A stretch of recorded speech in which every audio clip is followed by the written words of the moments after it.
jira nama waan san qabuun biyya alaata na baafadhaa dogongora rabbiin natti fide dogongora akkanaati seene nama dargaggeessa biraa galaafatu hin barbaadu ati miidiyaa kanarra nama jiru nama lammii isaa jaalatu waan akkanaa kana quba qabaati narratti argame yaaboo akkanaa namumaan baafachuu barbaadu nama akkanaa na laali jechaa ture itti yaadanii wal galaafataa jiran ni beeyna duuba gaafa bara 2013 ani viidiyoo waraabee waa'ee ammaan tanaa kanan dubbachaa ture waa'ee isaaf Zamaalik keessatti ta'aa jiru warri gartee afaan achi keessaa hiiku nutti himaa ture ani miidiyaa irratti iccitii godhee jara keenya galaaleen teenya dogongora hedduu biyyarraa waan kana qabatanii taariba dhuftanii dhiisaa lakkisaa haadha ilmaanii faa galaafatan obboleessoo waan kana bara 2013 14 guyyaa guyyaan irra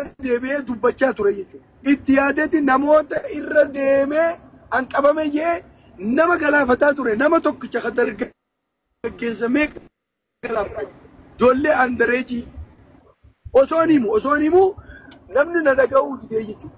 Irra hedduun isaanii baaran Awurooppaa yaan ammas dhiisaa lakkisaa maaliif nuti informationa community keessa jirra ni beeknaa jechuudha.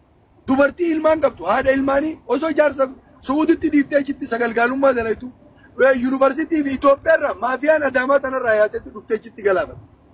Namni keenya dhiiga wallaalchisaa wallaahi summa wallaahi waggaa meeqa dura naasaa ture jechuudha biyya san keessatti osoo isin biyyaa'uun bahuudhaaf hiyyaatiin naasaa ture. Biyya keenyatti illee har'a baadiyyaa keessatti namni dhukkuba wal galaafataa jira. As dhufeeti jiman dalagajee Finfinnee tana keessatti Habasharraa dhukkuba fuudhee baadiyyaa biyya teenyaa guutuu galaafataa jiran. Gabaree hunda altam godhaa jiran. Obboleessa kiyya dhugan sitti himaa. Waan har'aatii miti jechuudha. Nama parsanaalii bilbilee yaaboo rakkoo akkanaatu na qunname. Rakkoo akkanaatti seene summa wallaahi sin jee ibsaa makiinan eenyutti beena. Ani yoo xiqqaate nama 50-60 daataa beeka. Amata meeqan dura har'a namni sun biyya san keessa jira. Warra Awurooppaa yaa'e malee. Dargaggeessi kun biyyaa dhufee taandareejidhaa. Daabboo bittii fi nyaata mana gootii fi dirgimuuf godhee jechuudha. Guyyaa 26 gashiin bakka dalagaa teessu tabiraa galaafata. Amma guutuutti parsantii xiqqaa miti beek. Parsantii 80tu waan kanaan galaafatamee jira. Ati oduu tana dhageesse? Wayinarra dhagee obboleessoo maal taatee qaatan quba qabani. Du'a maaliif waaqa tana duraa calliftee gabbiyyoodhu rabbii sumu sodaadhuti. Yeroo baay'een dubbachaa ture bar dubbachaan ture. Parsanaalii dubbachaa ture. Safuu haayiroo keessatti jaabar haadha. Ijoollee fi maatilleen takka namni jaabar kumaatama namni haayiroo jiru guutuun qaama dhufe malee nama qabaat jechuu bara akka isaan itti gabaasanitti BBC'n. Bar nama galaafateen beeka nama jalqaba gaafa 2013 warra dhufee nama galaafateen beekaa bar itti yaadee. Nama balleessa buleen kiyya rabbii sunu sodaadhuti abiyyoo duuba jarri kun maaliif abaluu nafa an qabamee ani gaafa jaartii fuudhu ibsa ana amantee namanuu baattee haga riizaaltiin naa baatu jee tokkoon taa'ee jechuudha. Maalii na ilaa lakkii ifi shakkee naatu godhuu qaba jee. Waalaikum salaam. Waalaikum salaam. Abiyyoo kam?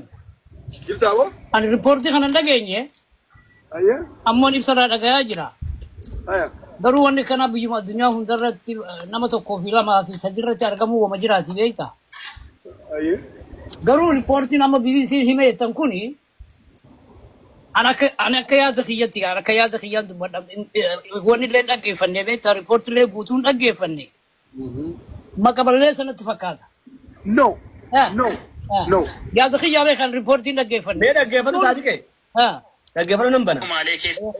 Lammiilee Oromoo dhukkuba HIV-tiin biyya Masriitii fi Keeniyaa Sumaalee keessa jiraatan carraa biyya Ameerikaa bara 2024 argatanii irratti gubate. Lammiileen Oromoo lamoota 1000 lakkaa'aman irratti dhukkubni HIV erga argame UN biyyattii kan gabaase.